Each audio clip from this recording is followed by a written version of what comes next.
Hey my loves, இன்னைக்கு நம்ம பார்க்க போகிற படம் என்னன்னா 2024 வெளியான இன்டி நம்பர் 13 அப்படின்ற ஒரு தெலுங்கு படத்தை பற்றி தாங்க பார்க்க போகிறோம். இது ஒரு ஹாரர் த்ரில்லர் படங்க. இந்த படத்தோட ஒன்லைனர் என்னன்னா, அர்ஜுன் அப்படின்றவர் ரொம்பவே ஃபேமஸான எழுத்தாளராக இருந்துட்டு இருக்காரு. அவருடைய புக்ஸ் எல்லாமே நல்லபடியாக சேல்ஸ் ஆச்சு அப்படின்னு சொல்லிட்டு அந்த புத்தக கம்பெனியோட ஓனர் ஒரு வில்லாவை கிஃப்டா பிரசன்ட் பண்றாருங்க. அந்த வீட்டுக்கு போனதுல இருந்து அமானுஷமான ஆக்டிவிட்டி எல்லாம் நடக்க ஆரம்பிக்குதுங்க. குறிப்பா அர்ஜுனோட அன்னி நடவடிக்கைகள்ல பல மாற்றம் தெரியுது.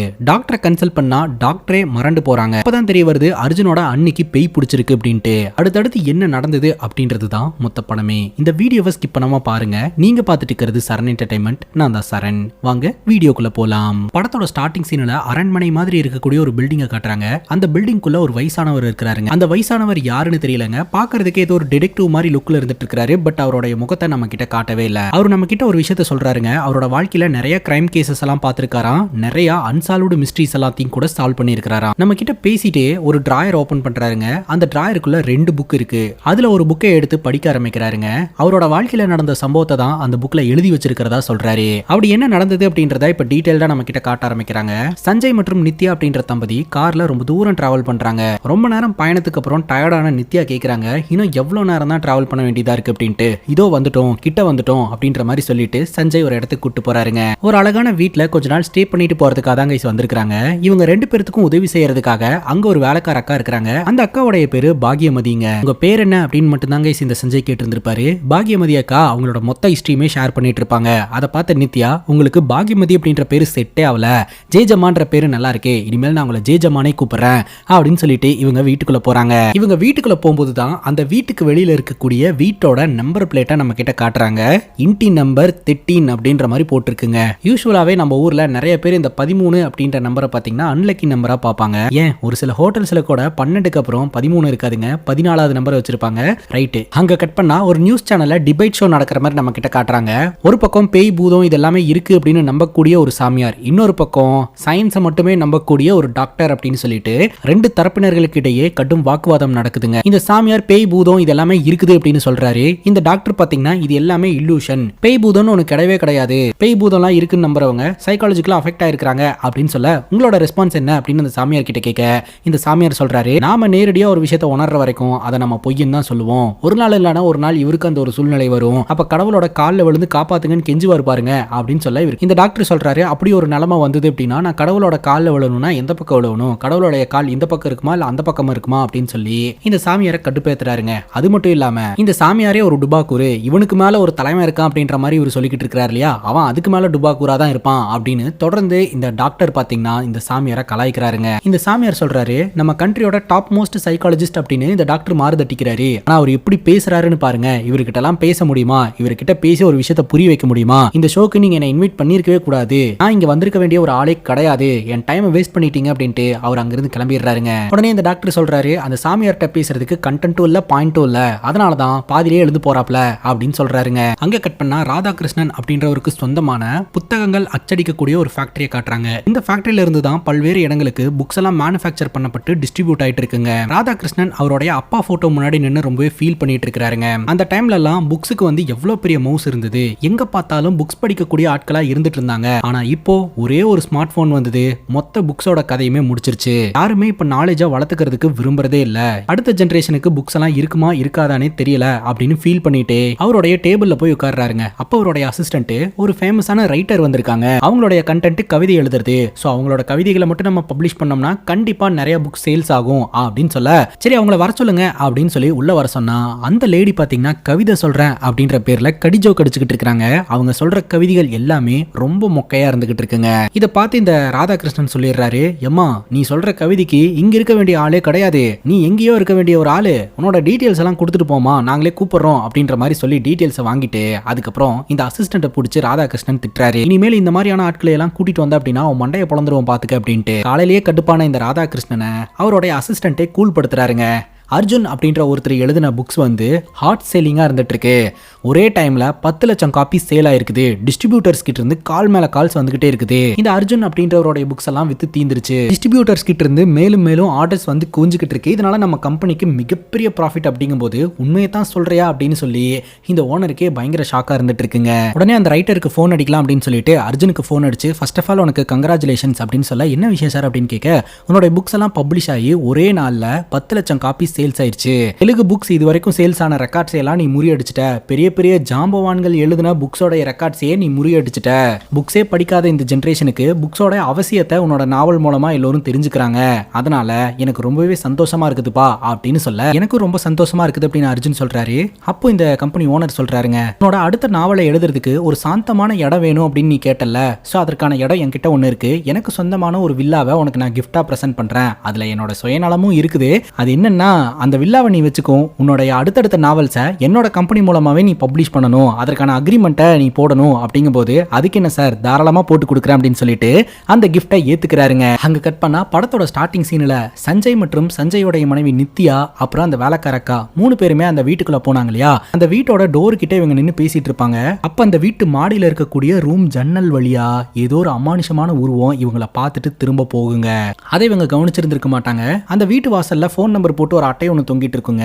ஏதாவது உதவினா எனக்கு கான்டாக்ட் பண்ணுங்க அப்படின்னு போட்டு அந்த நம்பரை நம்ம நித்யா நோட் பண்ணி வச்சுப்பாங்க. அதுக்கப்புறம் சஞ்சயும் நித்யாவும் ஃப்ரெஷ் அப் ஆகிறதுக்காக போயிடுறாங்க. புது வீட்டுக்கு வந்தா பால் காய்ச்சுவாங்க இல்லையா, அதற்கான ஏற்பாடெல்லாம் வேலைக்காரக்கா பண்ணிட்டு இருக்காங்க. பாலை அடுப்புல வச்சுட்டு லைட்டரை தேடுனா லைட்டரை காணங்க. அங்கேயும் இங்கே தேடிட்டு இருக்காங்க. கரெக்டா நித்யா அந்த இடத்துக்கு வரவும் நித்யா கிட்ட லைட்டரை காண மேடம் அப்படின்னு சொல்ல, தீப்பெட்டி இருக்கான்னு பார்த்தா தீப்பெட்டியும் இல்ல. இந்த இடமே பாத்தீங்கன்னா ஒரு தனி பங்களாவா இருக்குது. இங்க யார்கிட்டயும் போய் லைட்டர் வாங்குறது அப்படின்னு யோசனை பண்ணிட்டு இருக்க, அப்பதான் வீட்டு வாசல்ல ஏதாவது உதவினா கால் பண்ணுங்க அப்படின்னு ஒரு அட்டை ஒன்று தொங்கிட்டு இருந்துச்சு இல்லையா, போன் நம்பர் போட்டு. அந்த நம்பருக்கு நித்யா போன் அடிக்கிறாங்க. ஒரு பொண்ணு தான் பேசுறாங்க. இந்த மாதிரி நம்பரை பார்த்தங்க, கான்டாக்ட் பண்ண.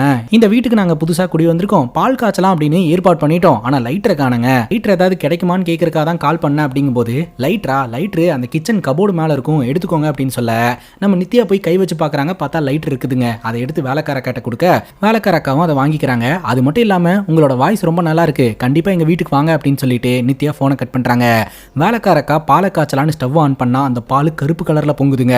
அதை பார்த்து பயங்கர ஷாக் ஆயிடுறாங்க. பால் கெட்டு போறதை நான் பார்த்திருக்கேன், ஆனா இது என்ன வினோதமா கருப்பு கலர்ல பொங்குது, சம்திங் ராங். ஆனா இது அவங்க பார்த்தாங்க அப்படின்னா ஏதோ அபசகுணம் அப்படின்னு சொல்லிட்டு இந்த வீட்டை காலி பண்ணிட்டு போயிட்டாங்கன்னா நமக்கு வேலை இல்லாம போயிடும் அப்படின்னு சொல்லிட்டு அந்த கருப்பு கலர் பாலை கீழே ஊத்தி விட்டுட்டு வேற ஒரு பாலை வச்சு காய்ச்சிருவாங்க. இப்ப சஞ்சயும் நித்யாவும் அப்படியே அங்க உட்காந்துட்டு அந்த வியூவை பார்த்து ரசிச்சுக்கிட்டு இருக்காங்க. கிளைமேட், இந்த இடம் எல்லாமே நல்லா இருக்கு.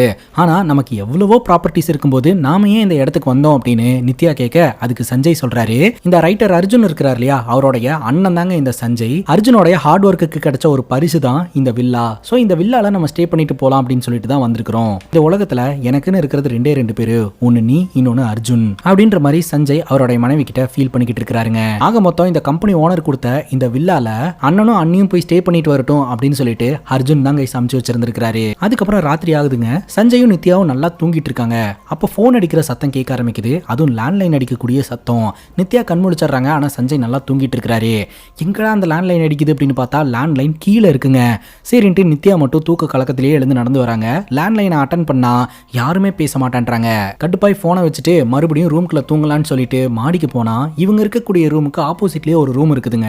அந்த ரூமுக்குள்ள ஏதோ ஒரு அமானுஷமான சத்தம் எல்லாம் கேட்க ஆரம்பிக்குது. என்ன சத்தம் அது அப்படின்னு சொல்லிட்டு நம்ம நித்யா போய் அந்த டோர் ஓபன் பண்றதுக்கு முயற்சி பண்றாங்க. பட் அந்த ரூம் லாக்ல இருந்துட்டு இருக்கு. அதுக்கான சாவியும் அங்க இல்ல. சரி என்னன்னாலும் நாளைக்கு காலையில வேலைக்காரக்கா கிட்ட கேட்டுட்டு பாத்துக்கலாம் அப்படின்னு சொல்லிட்டு நம்ம நித்யா உள்ள போய் படுத்துறாங்க. நித்யா படுத்த உடனே சஞ்சயோட முகத்தை நம்ம கிட்ட காட்டுறாங்க. சஞ்சயோட முகம் அப்படியே பேய் மாதிரி மாறி இருக்குதுங்க. அடுத்த நாள் காலையில வேலைக்காரக்கா இந்த வீட்டுல வேலை பார்க்கறதுக்காக வந்திருக்காங்க. சோ இந்த வீட்டுல இருக்கக்கூடிய சஞ்சய் மற்றும் நித்யாவோடைய ட்ரெஸ் எல்லாம் துவைச்சு காய போட்டுக்கிட்டு இருக்காங்க. அப்ப யாரோ ஒருத்தங்க அந்த அக்காக்கு ட்ரெஸ்ஸை எடுத்து கையில கொடுத்துட்டு இருக்காங்க. நித்யாமா தான் கொடுத்துட்டு இருக்காங்க அப்படின்னு சொல்லிட்டு இவங்களும் பேசிட்டே அந்த ட்ரெஸ்ஸை வாங்கி காய போட்டுட்டு இருக்காங்க. பார்த்தா நித்யா கூப்பிடுற சத்தம் லாங்ல இருந்து கேக்குது. நித்யாமா ரொம்ப லாங்ல இருக்காங்க அப்படின்னா அப்ப நமக்கு ட்ரெஸ் எடுத்து கொடுத்துட்டு இருந்தது யாரு அப்படின்னு திரும்பி பார்த்தா அந்த இடத்துல யாருமே காணுங்க. இந்த வேலைக்காரக்கா கொஞ்சம் வெகுலி அப்படின்றதுனால இதையெல்லாம் அவங்க சீரியஸாவே எடுத்துக்க கிடையாதுங்க. அதுக்கப்புறம் இந்த வீட்டுக்கு அர்ஜுன் வராருங்க. அர்ஜுன் வரதை செலிப்ரேட் பண்ணணும் அப்படின்னு சொல்லிட்டு சஞ்சய் ஃப்ளவர்லாம் குட்டி மகிழ்ச்சி அடைய வைக்கிறாருங்க. அது மட்டும் இல்லாம உன்னோட சக்சஸை நல்லா செலிப்ரேட் பண்ணணும் அப்படின்னு சொல்லிட்டு கேக் எல்லாம் கட் பண்ணி இவங்க என்ஜாய் பண்றாங்க. அதுக்கப்புறம் நீ ரொம்ப தூரத்துல இருந்து வந்திருக்க, டயர்டா இருப்ப, மேல ரூம் இருக்கு, நீ போய் ரெஸ்ட் எடு அப்படின்னு சொல்லிட்டு இவங்க வெளியில போயிடுறாங்க. இப்ப ஆர்ஃபனேஜ்ல இருந்து ஒரு 2 குழந்தைங்களை இந்த வீட்டை நோக்கி ஒரு சிஸ்டர் கூட்டிட்டு வராங்க. பேசிக்கா நம்ம சஞ்சய் பாத்தீங்கன்னா ஆர்ஃபனேஜுக்கு டொனேஷன்லாம் கொடுத்துட்டு இருப்பாராம். அவரு அந்த ஆர்ஃபனேஜ் கிட்ட ரிக்வஸ்ட் வச்சிருக்காரு, ஒரு 2 குழந்தைங்களை மட்டும் வீக்கெண்ட்ல எங்க கூட ஜாலியா என்ஜாய் பண்றதுக்கும் டைம் ஸ்பெண்ட் பண்றதுக்கும் அனுப்ப முடியுமா அப்படின்ட்டு. அவங்களும் சித்து மற்றும் ஜெசி அப்படின்ற 2 குழந்தைங்களை இங்க இந்த வீட்டுல விட்டுட்டு கிளம்புறாங்க. இதுல இந்த ஜெசி அப்படின்ற பொண்ணுனால வாய் பேச முடியாதுங்க. உங்களுக்கு இந்த வீடு பிடிச்சிருக்கா அப்படின்ற மாதிரி கேட்க அந்த பையன் எனக்கு ரொம்ப பிடிச்சிருக்கு அப்படின்ற மாதிரி சொல்லிடுறான். அதுக்கப்புறம் நித்யா பாத்தீங்கன்னா அந்த குழந்தைங்க கிட்ட சரி நம்ம ஹைட் அண்ட் சீக் விளையாடலாமா அப்படின்னு சொல்லிட்டு விளையாட்ட ஸ்டார்ட் பண்றாங்க. ஒரு பக்கம் நித்யா போய் ஒளிஞ்சுக்கிறாங்க, இன்னொரு பக்கம் ஜெசி போய் ஒளிஞ்சுக்கிறாங்க. சித்து பாத்தீங்கன்னா கவுண்ட் பண்ணிட்டு அப்படியே தேட ஆரம்பிக்கிறான். அப்ப ஜெசி ஒளிஞ்சிருக்கிற இடத்துல ஒரு அமானுஷமான உருவம் ஜெசியை கண்ட்ரோல் பண்றதுக்கு முயற்சி பண்ணிக்கிட்டு இருக்குதுங்க. ஜெசியை ஒரு மாதிரி கொல்றதுக்கு ட்ரை பண்ணிக்கிட்டு இருக்கு. ஜெசி பாத்தீங்கன்னா மூச்சு திணறிட்டு தள்ளி விட்டுட்டு வெளியில வந்து திரும்பி பார்த்தா அந்த இடத்துல யாரையுமே காணுங்க. இந்த பசங்களோட விளையாடிட்டு ஒரு ரூமுக்குள்ள நித்யா போறாங்க. அப்போ ஒரு புக்கு கீழே விழுதுங்க. அது என்ன புக்கு அப்படின்னு சொல்லிட்டு நித்யா அந்த புக்கை எடுத்து ஓபன் பண்ண கரெக்டா நித்யாவுக்கு ஃபோன் கால் வருது. நித்யாவோடைய சிஸ்டர் வந்து இங்க வரப்போறதா சொல்றாங்க. நீ முன்னாடியே வந்திருக்கணும்ல, ஏன் லேட் அப்படின்னு கேட்கும்போது இப்பதான் ஃபிளைட் கிடைச்சது, நான் வரேன் அப்படின்ற மாதிரி சொல்லிட்டு அவங்க போனை கட் பண்றாங்க. இப்போ இந்த சஞ்சய் பாத்தீங்கன்னா அவரோட ஆபீஸ்ல ஏதோ ஒரு இம்பார்ட்டன்டான மீட்டிங் இருக்கு, உடனடியாக அவர் போய் ஆகணும் அப்படின்னு சொல்லிட்டு அவரோட ப்ளூ கலர் ஷர்ட்டை எடுத்து வைக்க சொல்ல உடனே நம்ம நித்யா பாத்தீங்கன்னா அந்த ப்ளூ கலர் ஷர்ட்டை எடுத்து பார்த்தா அதுல பட்டன் வந்து டேமேஜ் ஆயிருக்கும். சரி உடனடியாக வேற பட்டனை வச்சிடலாம் அப்படின்னு சொல்லிட்டு ஒரு இடத்துல போய் உட்காந்து தைக்க ஆரம்பிக்கிறாங்க. அப்படி தைக்க ஆரம்பிக்கும் போது அவங்களுக்குள்ள ஏதோ ஒரு அமானுஷமான விஷயம் பூந்த மாதிரி ஃபீல் பண்றாங்க. பட்டனை தைச்சுக்கிட்டு இருந்தவங்க திடீர்னு பேய் மாதிரி மாறி அந்த ஷர்ட்டை போட்டு கசக்குன்னு கசக்கிட்டு இருக்காங்க. அந்த இடத்துக்கு வந்த சஞ்சய் வந்து நித்யா கிட்ட என்னாச்சு, என்ன பண்ணிட்டு இருக்க அப்படின்னு கேட்க அவங்க எதுவுமே ரெஸ்பான்ஸ் பண்ணாம ஒரு மாதிரி வியர்டா பிஹேவ் பண்றாங்க. நித்யா என்னாச்சு அப்படின்னு சொல்லி கேட்க பட்டுன்னு அவங்க நார்மல் ஆகுறாங்க. அவங்களுக்கு எதுவுமே ஞாபகம் இல்ல. சரி விடு ஒன்னும் இல்ல அப்படின்ற மாதிரி சஞ்சய் சமாதானப்படுத்தி நித்யாவை கூட்டிட்டு போயிடுறாருங்க. ராத்திரி காலிங் பெல் அடிக்கிற சவுண்ட் கேக்குது. யாருன்னு பார்த்தா நம்ம நித்யாவுடைய சிஸ்டர் தான் வீட்டுக்கு வந்திருக்காங்க. இவங்க ரெண்டு பேருமே ரொம்ப நாளைக்கு அப்புறம் மீட் பண்றாங்க போல. ரெண்டு பேரும் ஹக் பண்ணி ஃபீல் பண்ணிக்கிட்டு இருக்காங்க. அப்ப பாத்தீங்கன்னா திடீர்னு இந்த நித்யா பேய் மாதிரி மாறி ஒரு மாதிரி விசித்திரமா ஹக் பண்றாங்க. அக்கா என்ன விடு அப்படின்னு சொன்னதுக்கு அப்புறம் தான் நித்யா விடுறாங்க. டக்குன்னு பார்த்தா இன்னும் அவங்க டோர் திறக்கவே இல்ல. வீட்டுக்கு வெளியில தான் நித்யாவோட சிஸ்டர் நின்னுட்டு இருக்காங்க. நமக்கு ஏன் இந்த மாதிரியான ஒரு தாட் வந்தது ஒன்னும் புரியலையேன்னு யோசனை பண்ணிட்டு இருக்க அப்பதான் நித்யா டோர் ஓபன் பண்ணிட்டே வெளியில வராங்க. அதுக்கப்புறம் வீட்டு வேலைக்காரக்கா கிட்ட எல்லாம் இன்ட்ரோ கொடுத்துட்டு ஃப்ரெஷ் அப் ஆகிறதுக்காக நித்யாவோட சிஸ்டர் ரூம்குள்ள போறாங்க. அப்படி ரூம்குள்ள ட்ரெஸ் சேஞ்ச் பண்ணிட்டு இருக்கும்போது மிரர்ல அவங்களுடைய முகத்துக்கு பதிலா வேற ஏதோ ஒரு அமானுஷமான உருவம் தெரியுதுங்க. அதை பார்த்து மிரண்டு போய் கத்த ஆரம்பிச்சிடுறாங்க. உடனே வேலைக்காரக்கா அந்த இடத்துக்கு வந்து என்னமாச்சு ஏமா இப்படி கத்துறீங்க அப்படின்னு கேட்கும்போது நான் பேயை பார்த்தேன் அப்படின்ற மாதிரி சொல்ல பேயை பாத்தீங்களா, நான் இருக்கக்கூடிய இடத்துல பேயா அப்படின்னு அவங்க பயங்கரமா டைலாக் அடிக்கிறாங்க. அதை பார்த்து நித்யாவோட சிஸ்டர் சிரிக்கிறாங்க. நீங்க பேய் பூதம் அப்படின்னு சொல்லிட்டு பயங்கரமா இமேஜினேஷன் பண்ணிருப்பீங்க. இந்த இடத்துல நீங்க நினைக்கிற மாதிரி அப்படிலாம் ஒன்றும் கிடையாது. இப்படி நீங்க பயந்து கத்திட்டு இருந்தீங்கன்னா பக்கத்து ரூம்ல இருக்கக்கூடிய குழந்தைங்களும் பயந்து எழுந்துப்பாங்க அப்படின்னு சொல்ல பக்கத்து ரூம்ல குழந்தைங்களா அப்படின்னு கேட்க ஆமா ஆர்ஃபனேஜ்ல இருந்து 2 குழந்தைங்க வீக்கெண்டை செலிப்ரேட் பண்றதுக்காக வந்திருக்காங்க அப்படின்னு சொல்ல அப்படியா அப்படின்னு சொல்லிட்டு உடனடியா நம்ம நித்யாவோட சிஸ்டர் உள்ள போறாங்க. அந்த குழந்தைங்க கூட நானும் டைம் ஸ்பெண்ட் பண்றேன் அப்படின்னு சொல்லிட்டு அந்த குழந்தைங்க கிட்ட கதை சொல்றேன் அப்படின்னு சொல்லி கதையை ஆரம்பிக்க இந்த கதை போர் அடிக்குது வேற கதை சொல்லுங்க அப்படின்னு இந்த பசங்க சொல்றாங்க. நித்யாவோட சிஸ்டர் வேற ஒரு கதையை சொல்ல ஆரம்பிச்ச உடனே பட்டுன்னு கிளைமேட் எல்லாம் சேஞ்ச் ஆக ஆரம்பிக்குதுங்க. என்னடா அது நார்மலா இருந்த கிளைமேட் திடீர்னு சேஞ்ச் ஆகுது, சரி ஓகே நீங்க தூங்குங்க அப்படின்னு சொல்லிட்டு தூங்க சொல்லிடுறாங்க. ராத்திரி நித்யாவோட சிஸ்டர் தூங்கிட்டு இருக்கும்போது ரூமுக்கு வெளியில யாரோ ஒருத்தங்க நடந்து போற மாதிரியான வெளிச்சம் கொஞ்சம் கொஞ்சமா தெரிய ஆரம்பிக்குதுங்க. ரூமுக்கு வெளியில யார் இருக்கிறா அப்படின்னு பாக்குறதுக்காக நித்யாவோட சிஸ்டர் வெளியில வராங்க. வந்து பார்த்தா அந்த இடத்துல யாருமே காணாங்க. திடீர்னு வெள்ளை கலர்ல ஏதோ ஒரு உருவம் நின்றுட்டு இருக்கு. அதாவது யாரோ நின்றுட்டு இருக்காங்க. அவங்க மேல வெள்ளை கலர் போர்வியை போத்துன மாதிரி இருக்குது. யாருன்னு கேட்டுட்டு பட்டுன்னு அந்த போர்வையை எடுத்து பார்த்தா அங்க வெறும் சேர் மட்டும் தாங்க இருக்குது, வேற யாரையுமே காணோம். நித்யாவோட சிஸ்டருக்கு பயம் வந்துருச்சுங்க. அதுக்கப்புறம் சைலண்டா உள்ள போய் படுத்து தூங்கிடுவாங்க. வீக்கெண்டும் முடியுது. அந்த குழந்தைங்களை கூட்டு போறதுக்காக வந்துக்கிறாங்க. அப்போ அந்த ஜெசி பாத்தீங்கன்னா மாடியை பார்த்து ஒரு மாதிரி வேண்டாம் அப்படின்னு சொல்றா. என்ன சொல்றா இந்த பொண்ணு அப்படின்னு கேட்கும்போது இல்ல இந்த வாட்டி வந்தப்போ மாடியில பெருசா விளையாடல போல, அடுத்த வாட்டி வந்த உடனே மாடியில விளையாடணும்னு ஆசைப்படுறா போல அப்படின்னு சொல்ல சரின்னு பொம்மையெல்லாம் கொடுத்து விட்டு இவங்களை அனுப்பி வைக்கிறாங்க. இப்ப கிச்சன்ல நித்யா வேலை பார்த்துட்டு இருக்கும்போது ஒரு ஃபோன் கால் வருதுங்க. யார்கிட்ட இருந்து அப்படின்னு பாத்தீங்கன்னா படத்தோட ஸ்டார்டிங் சீன்ல வீட்டுக்கு முன்னாடி ஏதாவது ஹெல்ப்னா கால் பண்ணுங்கன்னு ஒரு அட்டையில ஃபோன் நம்பர் எழுதி போட்டிருந்தாங்களே அவங்க கிட்ட இருந்து கால் வருதுங்க. அவங்களுடைய பேரு சதிலா.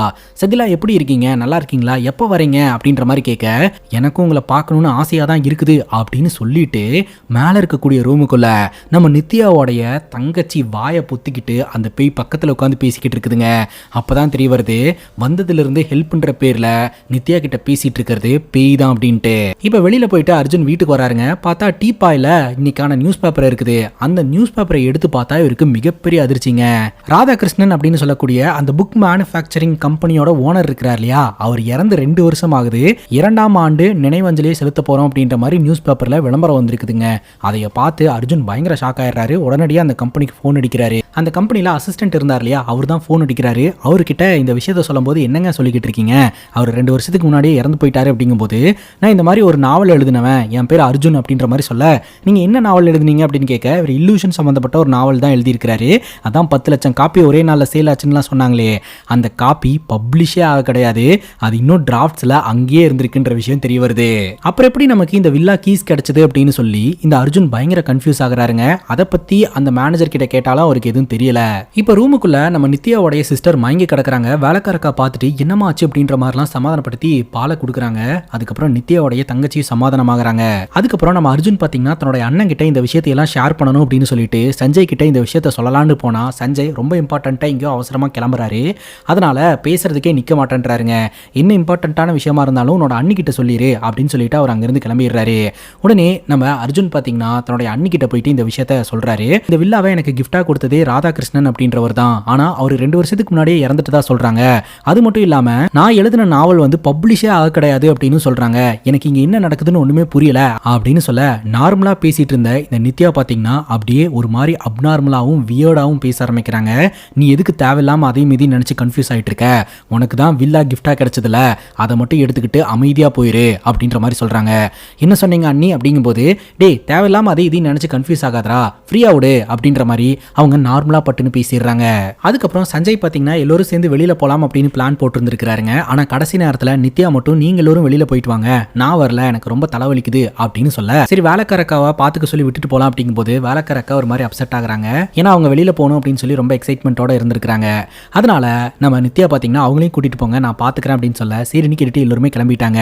இப்ப வீட்டுல தனியா இருக்கக்கூடிய நித்யா அந்த அமானுஷமான சத்தம் கிட்டுச்சு இல்லையா, அந்த ரூம் கிட்ட போறாங்க. அந்த ரூம் டோரும் ஓப்பன் ஆகுது. உள்ள பார்த்தா ஒயிட் கலர் கிளாத்ல நிறைய மேனிக்யூன்ஸை போத்தி வச்சிருக்கிற மாதிரி இருக்குது. அதுல ஒரு மேனிக்யூன் ஓப்பன் பண்ணலான்ட்டு போகும்போது காலிங் பெல் அடிக்கிற சவுண்ட் கேக்குது. உடனே கீழே வந்துடுறாங்க. அப்ப அந்த ஒயிட் கலர் கிளாத் கீழே விழுதுங்க. அங்க மேனிக்யூன் இல்லைங்க, இது ஒரு அமானுஷமான உருவம் நிக்குது. அது பார்க்கறதுக்கே ரொம்ப வியர்டா இருக்குது. இப்ப யார் டோரை தட்டினா அப்படின்னு சொல்லிட்டு வெளியில வந்து பார்த்தா வெளியில யாரையுமே காணோம். மேல இருந்த மேனிக்யூன் இவங்க பின்னாடி வந்து நிக்குது. இது எப்படி இங்க வந்தது அப்படின்னு அதை இழுத்துட்டு போறாங்க. அதுக்கப்புறம் வீட்டுக்குள்ள சுத்தி சுத்தி அமானுஷமான சத்தம் கேக்குது. இவங்க மிரண்டு போயிடுறாங்க. அந்த இடத்துல இருந்து ஓட பாக்குறாங்க. கரெக்டா அந்த இடத்துக்கு நம்ம சஞ்சய் வந்துடுறாருங்க. அங்க ஒரு உருவத்தை பார்த்தேன், அங்க என்னவோ இருக்கு அப்படின்ற மாதிரி அழுவ ஆரம்பிக்கிறாங்க. ஆனா சஞ்சய் பார்க்கும்போது அந்த இடத்துல ஒண்ணுமே இல்லைங்க. சரி ஓகே நீ ரெஸ்ட் எடு அப்படின்னு சொல்லிட்டு கூட்டிட்டு போய் படுக்க வைக்கிறாரு. அதுக்கப்புறம் ஒரு டாக்டருக்கு ஃபோன் பண்ணி அந்த டாக்டரை வர வைக்கிறாங்க. அடுத்த நாள் காலையில அந்த டாக்டர் வந்து நம்ம நித்யாவை செக் பண்ணி பாக்குறாங்க. அந்த டாக்டர் சஞ்சய் கிட்ட என்னோட பேக் கார்க்குள்ள இருக்க எடுத்துட்டு வர முடியுமா அப்படிங்கும்போது சஞ்சய் அந்த பேக் எடுக்கிறதுக்காக போறாருங்க. அப்போ நார்மலா படுத்துட்டு இருந்த நித்யா பேய் மாதிரி ரியாக்ட் பண்ண ஆரம்பிக்கிறாங்க. அது மட்டும் இல்லாம நீ வந்து டெய்லி ஹாஸ்பிட்டலுக்கு கிளம்பி போயிடுற, உன்னோட புருஷன் ஆஃபீஸுக்கு போறேன்னு உன் முன்னாடி கிளம்பி போயிட்டு அதுக்கப்புறம் பின்வாசல் வழியா ஒரு லேடியை வீட்டுக்குள்ள கூட்டிட்டு வந்து ஜாலியா என்ஜாய் பண்ணிக்கிட்டு இருக்கான். நீ உன்னோட புருஷனை நம்பிக்கிட்டு இருக்க, ஆனா உன் புருஷன் உன்னை ஏமாத்திக்கிட்டு இருக்கான். முதல்ல போய் உன்னோட வாழ்க்கை என்னன்றத பாரு அப்படின்ற மாதிரி மிரட்டுதுங்க. ஒண்ணுமே புரியல இந்த டாக்டருக்கு. மூஞ்சி மேல கையை வச்சுக்கிட்டு ஒரு மாதிரி உட்காந்துக்கிட்டு இருக்காங்க. நித்யா உங்க முகத்துல இருந்து கையெடுங்கன்னு இந்த டாக்டர் ரிப்பீட்டா சொல்லிட்டு இருக்க. அந்த கை ஒரு மாதிரி ப்ளூ கலர்ல பின்னாடி வெளியில வருதுங்க. அதுக்கப்புறம் முன்னாடி நார்மலா தான் இருக்குது. சஞ்சய் உள்ள வந்த உடனே அந்த இடமே நார்மல் ஆகுது. பார்த்தா அந்த இடத்துல நித்யா டீ எடுத்துட்டு வந்து நின்றுட்டு இருக்காங்க. நான் நார்மலா தான் இருக்கிறேன், எனக்கு ஒன்றும் இல்லை, இவங்களை போக சொல்லுங்க அப்படின்னு சொல்ல உடனே இந்த டாக்டர் பார்த்தீங்கன்னா சஞ்சய் கிட்ட நான் சில டேப்லெட்ஸ் எழுதி கொடுத்துருக்கேன், அதுக்கப்புறம் ஒரு சைக்காட்ரிஸ்ட்டை மீட் பண்ணுங்க, அவங்களுக்கு கவுன்சிலிங் தேவைப்படுது அப்படின்னு சொல்லிட்டு அங்கிருந்து போயிடுறாங்க.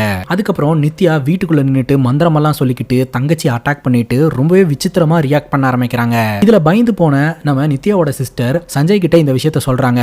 அக்காவோடைய நடவடிக்கையில மாற்றம் தெரியுது, அக்கா ரொம்ப வியர்டா நடந்துக்கிறாங்க அப்படின்ற மாதிரி சொல்ல சஞ்சய் சொல்றாரு, ஆல்ரெடி நான் டாக்டர் கிட்ட காமிச்சிட்டேன், 2 நாளைக்கு மெடிசன்ஸ் கொடுத்துருக்காங்க, 2 நாள் மெடிசன் சாப்பிட்டா சரியாயிரும் அப்படின்னு சொல்லியிருக்காங்க, நீ இந்த விஷயத்தை பத்தி எதுவும் யோசிச்சு டென்ஷன் ஆகாத அப்படின்னு சொல்லிட்டு இவரோட மனைவியை பாக்குறதுக்காக ரூம்குள்ள போறாருங்க. நித்யா நல்லா தூங்கிட்டு இருக்காங்க. உடனே ஒரு ரூமை விட்டு வெளியில் வராரு. அப்போ வேலைக்காரக்கா சாப்பாடு எடுத்துட்டு போறாங்க. என்னது இது அப்படின்னு கேட்கும்போது அவங்க சாப்பிடவே இல்லை, அதனால தான் சாப்பாடு எடுத்துட்டு போறேன் அப்படின்னு சொல்ல சரி கொடுத்துருங்க அப்படின்னு சொல்லிட்டு இவர் ஃபோன் பேசிட்டு வெளியில நின்றுட்டு இருக்காருங்க. அந்த டைம் பார்த்து நித்யாவுடைய போர்வைக்குள்ள யாரோ ஒருத்தங்க இருக்கிற மாதிரி அந்த வேலைக்காரக்காக்கு தெரியுது. சஞ்சய் வெளியில நின்றுட்டு இருக்கும்போது நித்யாவுடைய போர்வைக்குள்ள இருக்கக்கூடிய அந்த நபர் யாரு அப்படின்னு சொல்லிட்டு பயங்கர அதிர்ச்சியோட அந்த போர்வையை எடுத்து பார்த்தா அந்த இடத்துல யாரையுமே காணுங்க. அதை பார்த்து மிரண்டு போய் கத்திடுறாங்க. உடனே சஞ்சய் உள்ள வந்து என்னாச்சு அப்படின்னு கேட்கும்போது அந்த இடத்துல அங்க அப்படின்ற மாதிரி சொல்றாங்க. அங்க ஒண்ணு இல்ல, நீங்க என்ன சொல்லிட்டு இருக்கீங்க, ஆல்ரெடி எல்லாரும் பயந்து போயிருக்கோம், நீங்களும் அதையும் இதையும் சொல்லி பயப்படாதீங்க, முதல்ல வெளியில போங்க அப்படிங்கும்போது இல்லைங்கய்யா அந்த இடத்துல என்னமோ பார்த்தேன் அப்படின்ற மாதிரி சொல்ல வராங்க. ஆனா சஞ்சய் சொல்ல விடலங்க. அதுக்கப்புறம் ஒரு ரூம்குள்ள அர்ஜுன் உட்காந்து நாவல் எழுதிட்டு இருப்பாருங்க. நம்ம சஞ்சய் கூப்பிடுற மாதிரி சத்தம் கேட்கும். என்ன சத்தம் அது அப்படின்னு சொல்லிட்டு அந்த சத்தத்தை ஃபாலோ பண்ணிட்டே வந்தா அந்த சத்தம் ஒரு மாதிரி வியர்டான வாய்ஸா மாறும். பட்டுன்னு அர்ஜுனை ஏதோ ஒன்று வந்து அட்டாக் பண்ணுங்க. அர்ஜுனுக்கு என்ன நடந்தது ஏது நடந்ததுன்னு இப்போதைக்கு நமக்கு தெரியல. சஞ்சய் நார்மலா இருந்தவர் திடீர்னு நித்யாவுடைய தங்கச்சியை நீ உடனடியாக உன்னோட ட்ரெஸ் எல்லாம் பேக் பண்ணு, நாம இந்த இடத்துல இருந்து போய் ஆகணும் அப்படின்னு சொல்லிட்டு முடிச்சுட்டு வீட்டில் இருக்கக்கூடிய வேலைக்கார அக்காவையும் காரில் உட்கார வச்சு அந்த இடத்துல இருந்து கூட்டிட்டு வெளியில போறாரு. அப்பதான் ஒரு விஷயத்த நம்ம கிட்ட காட்டுறாங்க. நேத்து ராத்திரி நித்யா ரொம்பவே அமானுஷமா பிஹேவ் பண்ணி இருந்திருக்காங்க. அவங்களோட பிஹேவியரை பார்த்து சஞ்சயே பயந்து போயிருந்திருக்காரு. இந்த விஷயம் வீட்டில் இருக்கிறவங்களுக்கு தெரிஞ்சதுன்னா அவங்க இன்னும் பயப்படுவாங்க. அதனால வீட்டில் இருக்கிறவங்களை எல்லாம் முதல்ல வெளியில அனுப்பணும் அப்படின்னு சொல்லிட்டு நித்யாவோட தங்கச்சியும் வேலைக்கார அக்காவையும் வீட்டை விட்டு வெளியில அனுப்பிடுறாருங்க. அந்த நேரம் பார்த்து கான்ட்ராக்ட் கில்லர்ஸ் 2 பேரும் இந்த வீட்டுக்குள்ள ஏதோ ஒரு சம்பவத்தை பண்றதுக்காக நுழைஞ்சிருக்காங்க. உள்ள வந்தவங்க அங்க இருக்கக்கூடிய ஆன்டிக் பொருட்களை எல்லாம் பார்த்துட்டு இருக்காங்க. அந்த நேரம் பார்த்து இவங்களை சுத்தி சுத்தி ஒயிட் கலர் கிளாத்தால மூடப்பட்ட உருவம் வந்து நின்றுருக்கு. இவங்க 2 பேருமே அதை பார்த்து மிரண்டு போயிருந்திருக்காங்க. கத்தி கதறிட்டு அந்த இடத்தை விட்டு வெளியில போகணும் அப்படின்னு நினைச்சிருந்திருக்காங்க. அப்பதான் இவங்களுக்கு ஒரு விஷயமே தெரிய வந்திருக்கு. இவங்க போக வேண்டிய வீடு 31ஆம் நம்பர் வீடு. ஆனா இவங்க 13ஆம் நம்பர் ரூம்குள்ள வந்துட்டாங்க. இங்கிருந்து தப்பிச்சா போதுண்டா சாமி அப்படின்னு சொல்லிட்டு வந்தவங்க 2 பேரும் தெரிச்சடிச்சு ஓடிடுவாங்க. படத்தோட ஸ்டார்டிங் சீன்ல ஒரு சைக்கார்டிஸ்ட் நம்ம பார்த்தோம் இல்லையா, இந்த கண்ட்ரிலேயே டாப் சைக்கார்டிஸ்ட் இவர்தான் அப்படின்னு சொல்லிட்டு அவரை வீட்டுக்கு வர வச்ச சஞ்சய் தன்னோட மனைவிக்கு ஏதோ ஒரு பிரச்சனை இருக்கு என்னன்னு பாருங்க அப்படின்னு சொல்ல, நீங்க பக்கத்துல இருக்காதீங்க, நீங்க பக்கத்துல இருந்தா அவங்க எதுவுமே ஓப்பனா பேச மாட்டாங்க அப்படின்னு சொல்லிட்டு சஞ்சய் வெளியே அனுப்பிட்டு நித்யா கிட்டே ஒரு பேச்சு கொடுக்க ஆரம்பிக்கிறாருங்க. உங்களுக்கு என்ன பிரச்சனை அப்படின்றத ஓப்பனா சொல்லிருங்க அப்படின்ற மாதிரி சொல்ல, நித்யா சொல்றாங்க என்னால பிசிக்கல் ரிலேஷன்ஷிப்ல இருக்காம இருக்கவே முடியல. ஸோ 1 ஹவருக்கு ஒருக்கா நான் பிசிக்கல் ரிலேஷன்ஷிப்ல இருக்கணும்னு நினைக்கிறேன் அப்படின்ற மாதிரி சொல்ல, இது வந்து மெடிக்கல் ரீதியான ஒரு ப்ராப்ளமுங்க, இதுக்கு மெடிசன்ஸ் எல்லாம் இருக்குது, அதெல்லாம் கொடுத்தா நீங்க ஆட்டோமேட்டிக்கா சரியாயிருவீங்க அப்படின்னு சொல்ல, அது மட்டும் ப்ராப்ளம் கிடையாது, இந்த வீட்டில் பேய் இருக்கு அப்படின்னு சொல்ல, பேய் இருக்கா, பேய் அப்படின்ற ஒரு விஷயம் இல்லவே இல்லை, பயம் அப்படின்ற ஒரு விஷயத்துக்கு பேய் அப்படின்ற பேரை நம்ம கொடுத்து வச்சிருக்கோம், நீங்க இல்லாத ஒரு விஷயத்த இருக்கிறதா நினைச்சுக்கிட்டு இருக்கீங்க அப்படின்னு சொல்லி இதை பார்த்தீங்கன்னா அவர் சிரிச்சு சிரிச்சு தான் பேசிக்கிட்டு இருக்காரு. இப்படி சிரிச்சு சிரிச்சு சத்தமா பேசாதீங்க, இது எல்லாத்தையுமே அவங்க கேட்டுட்டு இருக்காங்க, அப்புறம் பெரிய பிரச்சனை யாரும் அப்படிங்கும்போது என்னமா நீ பேசிட்டு இருக்க அப்படின்ற மாதிரி ஒரு சொல்றாருங்க. அப்போ இந்த நித்யா சொல்றாங்க உங்களுடைய மூளையை எனக்கு சாப்பிடணும் போல இருக்கு அப்படின்ட்டு. என்ன சொல்ற அப்படின்னு கேட்ட உடனே அங்க ஒரு உருவம் ஒரு பிளேட்ல மூளையை வச்சு கொண்டாந்து நீட்டுதுங்க. அதை பார்த்து இந்த டாக்டர் பயங்கர அதிர்ச்சிக்குள்ளாயிடுறாரு. அங்க இருக்கக்கூடிய ரூமுக்குள்ள அந்த உருவம் யாரையோ இழுத்துட்டு போய் அடிச்சு கொன்னு மிக்சியில போட்டு அரைக்கிற மாதிரியான சத்தமெல்லாம் கேட்குது. ஒரு சாமியார் சொல்லியிருப்பார் இல்லையா, எந்த விஷயத்தையுமே நாம உணர்ற வரைக்கும் அதுக்கு மேல நம்பிக்கையே இருக்காது அப்படின்ட்டு. முதன்முறையா நித்யாவோட வீட்டுல இந்த சைக்காட்ரிஸ்ட் பேயை உணர்றாருங்க. இங்க இருந்து தப்பிச்சு போறதுக்கு முயற்சி பண்றாரு. ஆனா அந்த வீட்டுல இருக்கக்கூடிய பேய் அலோ பண்ண மாட்டேங்குது. உடனடியா அந்த சாமியாருக்கே போன் அடிக்கிறாருங்க. இந்த மாதிரி இந்த வீட்டுக்கு வந்தா இப்படி ஒரு பிரச்சனை நடந்துட்டு இருக்கு, இப்ப நான் எல்லாத்தையும் நம்புறேன், நீ உன்னோட குருவை கூப்பிட்டுட்டு இந்த வீட்டுக்கு வா அப்படின்ற மாதிரி சொல்ல, அவரும் நான் குருவை அமுச்சு வைக்கிறேன் அப்படின்ற மாதிரி சொல்லிடுறாருங்க. அங்க கட் பண்ணா இந்த குரு பாத்தீங்கன்னா இந்த வீட்டுக்கு வராரு. இந்த வீட்டுல உண்மையிலேயே அமானுஷமான சக்தி ஏதாவது இருக்கா அப்படின்னு பாக்குறதுக்காக. அப்ப இந்த சைக்காட்ரிஸ்ட் போய் அந்த குருவோட காலில் விழுந்துடுறாருங்க, என்னை எப்படியாவது காப்பாத்துங்க அப்படின்ட்டு. டிவி ப்ரோக்ராம்ல கடவுளோட காலு முன்பக்கமா இருக்குமா பின்பக்கமா இருக்குமா அப்படின்னு கலாய்ச்சேன், இப்போ பயப்படுற அப்படின்ற மாதிரி சொல்ல, தெரியாம சொல்லிட்டேன் சார், எப்படியாவது என்னை காப்பாத்துங்க அப்படின்னு சொல்ல, இந்த வீட்டுல இருக்கா அப்படின்னு சொல்லி செக் பண்றாருங்க. அப்படி செக் பண்ணி பார்க்கும்போது இந்த வீட்டுல ஒரு சக்தி வாய்ந்த பேய் ஒன்று இருக்கு, 12 பேர்த்த கொலை பண்ணி இருக்குது அப்படின்னு சொல்லி ஒரு மந்திரமெல்லாம் போட்ட உடனே இவங்களுடைய கண்களுக்கு அந்த பேயோடைய நிஜ உருவம் தெரிய ஆரம்பிக்குது. இந்த வீட்டில் இருக்கக்கூடிய பேய் வந்து ஒரு பெண் பேய். இது வரைக்கும் 12 பேர்த்த பலி வாங்கியிருக்கு. ஒரு பர்டிகுலர் நாள் வரும், அந்த பர்டிகுலர் நாள்ல அதோட 13வது பலியை கொடுக்கறதுக்காக தான் இங்க இருக்கு. அந்த டீமன் வந்து ஒரு 13 பேர்த்த பலி கொடுத்தது அப்படின்னா அது வந்து அதோடைய உலகத்துல ராஜாவா இருக்கும். அந்த டீமனுக்கு ஏகப்பட்ட சக்திகள் கிடைக்கும், அது நினைச்சா யாரை வேணாலும் கண்ட்ரோல் பண்ண முடியும். அந்த அதீத சக்திக்காக 12 பேர்த்த பலி கொடுத்திருக்குது, 13வது பலிக்காக தான் இங்க வந்திருக்கு அப்படின்னு சொல்லிட்டு அந்த பேய் யாரு என்ன நடந்தது அப்படின்றத ஒரு டீடைலா எக்ஸ்பிளைன் பண்றாருங்க. ஒரு 50 வருஷத்துக்கு முன்னாடி ஒரு டீமன் ஒரு பர்டிகுலர் நாள் அன்னைக்கு ஒரு 13 பேர்த்த பலி கொடுத்து அந்த சக்தியை பெறலாம் அப்படின்னு முயற்சி பண்ணி இருந்திருக்குதுங்க. ரொம்பவே கவர்ச்சியா ட்ரெஸ் பண்ணிட்டு அங்க குடிச்சிட்டு இருந்த ஆண்கள் முன்னாடி ஆட்டம் பாட்டம்னு கொண்டாடிட்டு ஒவ்வொருத்தங்களையா கொலை பண்ணிக்கிட்டு இருந்திருக்குது. அதை பாத்தீங்கன்னா அந்த கிராமத்தினர்கள் கண்டுபிடிச்சிட்டாங்க. உடனடியே ஒரு பெரிய சாமியார் கிட்ட இன்ஃபார்ம் பண்ணி அந்த ஒரு பேயை கொண்டு போய் கட்டி போட்டு வச்சிருந்திருக்காங்க. அப்ப அந்த சாமியார் பாத்தீங்கன்னா பயங்கரமா பூஜை எல்லாம் பண்ணி அந்த பேயை அழிக்கிறதுக்கான ஏற்பாடு பண்ணிடுறாங்க. அந்த பேய் பாத்தீங்கன்னா அந்த சாமியாரோட மந்திர சக்தினால கண்ட்ரோல்ல இருந்துட்டு இருக்கு. ஆக்சுவலா அப்போ அது பெண்ணா மட்டும்தான் இருந்திருக்குது, மனிதனா தான் இருந்திருக்குது. அந்த பெண் வந்து பிளான் பண்றா, சோ நாம இப்ப செத்தாலும் என்ன இவங்க கொன்னாலும் நான் திரும்பவும் வரணும், அழியாத ஏதாவது ஒரு விஷயத்துக்குள்ள நான் பூந்தரணும் அப்படின்ற மாதிரி யோசனை பண்ணி சுத்தி சுத்தி பார்த்துட்டு இருந்திருக்குது. பார்த்தா அந்த இடத்துல ஒரு புக் ஒன்று இருந்திருக்குதுங்க. இந்த புக்குக்குள்ள நம்ம பூந்தரலாம் அப்படின்னு சொல்லிட்டு ஒரு பக்கம் சாமியார் மந்திரம் பண்ணிக்கிட்டு இருக்க, இன்னொரு பக்கம் இந்த பெண்ணும் அந்த உடம்பை விட்டு ஆத்மாவை மட்டும் தனியா அனுப்புறதுக்கான மந்திரத்தை சொல்ல, உடனடியா அந்த ஆத்மா பிரிஞ்சு போய் அந்த புக்குக்குள்ள போயிருதுங்க. அந்த சாமியாரோட கண் பார்வைக்கு அவருடைய மந்திரத்தினால இந்த பெண் செத்து போயிட்டா, இந்த பேய் அழிஞ்சு போச்சு அப்படின்ற மாதிரி சொல்லி இந்த கேஸ் க்ளோஸ் ஆயிருந்திருக்குது. இத்தனை வருஷத்துக்கு அப்புறம் தான் இந்த பௌர்ணமி வரும் அப்படின்ற மாதிரிலாம் சொல்லுவாங்க இல்லையா, அந்த பர்டிகுலர் டேட் வரதுக்கு 50 வருஷம் எடுத்திருந்திருக்குதுங்க. 50 வருஷத்துக்கு அப்புறம் இந்த பேய் வந்து பிளான் பண்ணியிருக்குது, எப்படியாவது இந்த வீட்டுக்கு ஆளுங்களை வர வச்சு அந்த பர்டிகுலர் டே அன்னைக்கு ஒரு பலியை கொடுத்துட்டோம் அப்படின்னா அந்த பேய் நினைச்ச மாதிரி அதுக்கு சூப்பர் பவர்லாம் கிடைச்சிருங்க. அதுக்காக தான் பக்காவா பிளானை போட்டு அந்த ராதாகிருஷ்ணன் அப்படின்ற இறந்து போன ஒரு பப்ளிஷரை வச்சு அர்ஜுன் கிட்ட பேச வச்சு அர்ஜுனுக்கு இந்த வில்லாவை கிஃப்ட் கொடுக்குற மாதிரி பண்ணி அர்ஜுன் பாத்தீங்கன்னா இந்த வில்லாக்கு அவரோட அண்ணா அண்ணியும் அமைச்சு வச்சிருந்திருக்காருங்க. அந்த புக்குக்குள்ள தானே அதோட ஆன்மாவை செலுத்தி வச்சிருந்துச்சு. அதுக்கு ஒரு உடல் ஃபார்ம் வேணும் அப்படின்றதுனால அந்த புக்கை யார் ஓபன் பண்றாங்களோ அவங்க உடம்புக்குள்ள போயிடலான்னு வெயிட் பண்ணிட்டு இருந்திருக்குது. சஞ்சயோடைய மனைவி அந்த புக்கை ஓபன் பண்ணிடுவாங்க. அதுல இருக்கக்கூடிய அந்த ஆன்மா சஞ்சயோடைய மனைவிக்குள்ள போயிடுச்சுங்க. அதுக்கப்புறம் தான் நித்யாக்கு பேய் பிடிச்சிருந்திருக்குது. இப்ப பிரசன்ட்ல குரு சொல்றாரு அதோட 13வது பலிக்காக இதெல்லாம் பண்ணிட்டு இருக்கு அப்படின்ட்டு. அப்பதான் சஞ்சய்க்கு ஞாபகம் வருது இந்த அர்ஜுன் பயவுல எங்க போனா என்னன்னு தெரியல அப்படின்ட்டு. இந்த குருவே மந்திரமெல்லாம் போட்டு பாக்குறாரு. பார்த்தா அங்க இருக்கக்கூடிய ஒரு சவப்பெட்டிக்குள்ள இந்த அர்ஜுனை அந்த பேய் கட்டி போட்டு வச்சிருக்குதுங்க. அதோட 13வது பலியா கொடுக்கறதுக்காக. இந்த குரு பாத்தீங்கன்னா அந்த பேயை டைரக்டா வர வைக்கிறாருங்க. அந்த பேய் கூட டைரக்டா சண்டை போடலாம்னு முடிவு பண்றாரு. இந்த சைக்காட்ரிஸ்ட் கிட்ட ஒரு புக்கை கொடுத்து என்ன ஆனாலும் இந்த மந்திரத்தை வாசிக்கிறத நிப்பாட்டாதீங்க அப்படின்னு சொல்லிட்டு இந்த குருவும் சைக்காட்ரிஸ்டும் மந்திரமெல்லாம் போட்டுக்கிட்டு இருக்காங்க அர்ஜுனை காப்பாத்துறதுக்காக. ஆனா அங்க வந்த பேய் பாத்தீங்கன்னா இந்த டாக்டரை பயமுறுத்துது அந்த மந்திரத்தை வாசிக்க விடாம தடுக்கிறதுக்காக. ஆனாலும் அவர் இந்த கான்சென்ட்ரேஷனை மிஸ் பண்ணாம வாசிக்க ஆரம்பிக்கிறாருங்க. குரு சொல்லிடுறாரு நீ போய் உன்னோட பொண்டாட்டி நித்யாவை பாரு, இந்த பேயோட விஷயத்த நாங்க பாத்துக்கிறோம் அப்படின்ட்டு. சஞ்சய் அங்கிருந்து போயிடுறாரு. இப்ப அந்த பேய் பாத்தீங்கன்னா டாக்டர் டைவர்ட் பண்றதுக்காக ட்ரெஸ்ஸை ரிமூவ் பண்ணிட்டு நின்றுதுங்க. அதை பார்த்து டாக்டர் ஷாக் ஆயிட்டு அந்த புக்கை கீழே போட்டுறாரு. மந்திரத்தை கொலாப்ஸ் பண்ணி விட்டுறாரு. இந்த டாக்டர் அட்டாக் பண்ணிட்டு இந்த குருவை தடுக்கிறதுக்காக குரு கிட்ட வந்து குருவோட சோலை அப்படியே எடுத்து கொள்றதுக்கு முயற்சி பண்ணுதுங்க. சின்ன வயசா இருக்கும்போது இந்த குருக்கு ஒரு குரு இருந்தாரு. அவர் சொன்னது ஞாபகம் வருது. ஒரு பேய் நம்மளை அட்டாக் பண்றதுக்காக வருது அப்படின்னா அந்த பேயோட பெருவரலை பிடிச்சி இழுத்தோம்னா அந்த பேயோட கான்சென்ட்ரேஷன் மிஸ் ஆயிரும் அப்படின்ட்டு. உடனே அதை இந்த குரு பண்றாருங்க. பட்டுன்னு அதோட கான்சென்ட்ரேஷன் மிஸ் ஆகுது. அந்த கேப்ல மந்திரிக்கப்பட்ட அந்த செயினை வந்து அந்த பேயோட கழுத்துல போட்டு விட்டுறாருங்க. அந்த பாசிட்டிவ் எனர்ஜியை வந்து அந்த பேய்னால தாங்க முடியாம அந்த பேய் அந்த இடத்துலயே ஒட்டஞ்சு சதறி இந்த உலகத்தை விட்டு போயிருது. அதுக்கப்புறம் இந்த அர்ஜுனை காப்பாத்தலாம் அப்படின்னு சொல்லிட்டு அந்த சவப்பெட்டி ஓபன் பண்ணி பார்த்தா உள்ள ஒரு ரோஸும் லெட்டரும் இருக்கும். அதுக்குள்ள அர்ஜுன் இருக்க மாட்டாப்ல. அந்த லெட்டரை எடுத்து படிச்சு பார்த்தா இது வெறும் ட்ரைலர் தான், பவர்ஃபுல்லான ஆளு இன்னும் வர கிடையாது, அவன் வருவான் அப்படின்ற மாதிரி அதுல மென்ஷன் ஆயிருக்குதுங்க. நம்ம குருக்கு ஒண்ணுமே புரியல. இந்த அர்ஜுனுக்கு என்னாச்சு ஏதாச்சுன்னு நம்ம கிட்ட சொல்லலங்க. அது மட்டும் இல்லாம படத்தோட ஸ்டார்டிங் சீன்ல ஒரு வயசானவரு நம்ம கிட்ட கதை சொல்லிட்டு இருந்தார் இல்லையா, இப்ப அந்த வயசானவரை நம்ம கிட்ட காட்டுறாங்க. அந்த வயசானவருக்கு தலையே இல்லைங்க. இது அவருடைய கதை அப்படின்னு சொன்னாரு. அவருக்கும் இந்த கதைக்கும் என்ன சம்பந்தம் அப்படின்ற மற்ற விஷயங்கள் எல்லாத்தையுமே இந்த படத்தோடைய பார்ட் 2ல சொல்ல போறதா சொல்லி இந்த படத்தை கம்ப்ளீட் பண்ணிட்டாங்க. ஒன்ஸ் இந்த படத்தோடைய பார்ட் 2 வந்தது அப்படின்னா நான் அதையும் எடுத்து எக்ஸ்பிளைன் பண்றேன். இதே மாதிரி வேற எதனா படத்தை பத்தி பேசணும் அப்படின்னு நீங்க நினைச்சீங்கன்னா படத்தோடைய பேரை கமெண்ட் செக்ஷன்ல சொல்லுங்க. இதே மாதிரி வேற ஒரு நல்ல வீடியோல வந்து சந்திக்கிறேன். Love you guys, take care and cheers.